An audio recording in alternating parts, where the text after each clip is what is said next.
আসসালামু আলাইকুম মামা। আপনি যে এভাবে পড়ে আছেন না, আপনাকে একটু পরিষ্কার করে দিব বাবা। নাকি এই জায়গায় একটু পরিষ্কার করো আমার।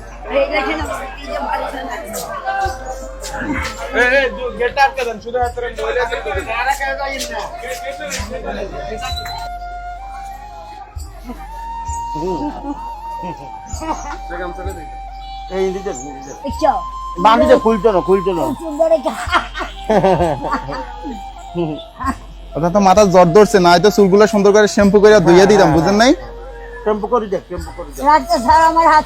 আচ্ছা হাত ছাড়িয়ে দে। আপনার মাথার ভিতরে এই যে একটু দেখা মাথার ভিতরে অবস্থা কি রকম হয়েছে, বাজে অবস্থা। আমরা তো আপনার এইভাবে চুলগুলো কাটতাম না যদি আপনার চুলগুলো একটু পরিষ্কার থাকতো।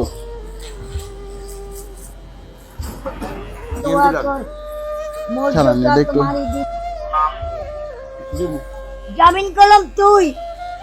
ওনার মাথার অবস্থা দেখছেন কি রকম বাজে অবস্থা হয়েছে, গা ধইরা মনে যারে চায় তারে কি বলিতে পারে।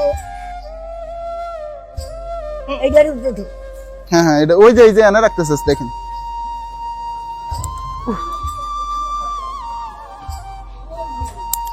আসসালামু আলাইকুম এভরিওয়ান। আজকের এই ভিডিওতে যাবতীয় খরচ বহন করেছেন এফএল স্টেশনের পক্ষ থেকে এসকে সাগর খান ভাইয়ের জন্য সকলে দোয়া করবেন যাতে আমাদের এই মানবিক কাজের সাথে সব সময় যুক্ত থাকতে পারেন। ও শয়তানের বড় বাপ তুই কেন পাঠাইলি? দেখছেন মাথার ভিতরে একদম গা হয়ে গেছে, দেখছেন মাথার ভিতরে কিরকম গা ধরে গেছে, দেখছেন পোকা ধরিয়া যাইতো কয়দিন পরে গেলে।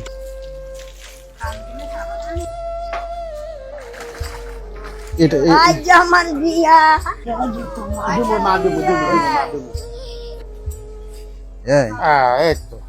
আসসালামু আলাইকুম এভরিওয়ান। কুমিল্লা, নোয়াখালী, চাঁদপুর এই 3 অঞ্চলের ভিতরে আপনাদের যদি এই ধরনের মানসিক ভারসাম্যহীন মানুষ দেখে থাকেন তাহলে অবশ্যই আমাদের পেজের ইনবক্সে ছবি এবং লোকেশন দিয়ে সহায়তা করবেন। আমরা কুমিল্লাতে আছি, আমরা কুমিল্লা থেকে এই অঞ্চলগুলোতে যাওয়ার চেষ্টা করব। আর এই মানুষটাকে আমরা পাইছি নোয়াখালী সমুনি রেল স্টেশনে। তো ওনার পরিবারের কাছে পৌঁছে দিতে আমাদের এই ভিডিওটা একটু শেয়ার করবেন। আজকের জন্য এখানে বিদায় নিচ্ছি। আসসালামু আলাইকুম।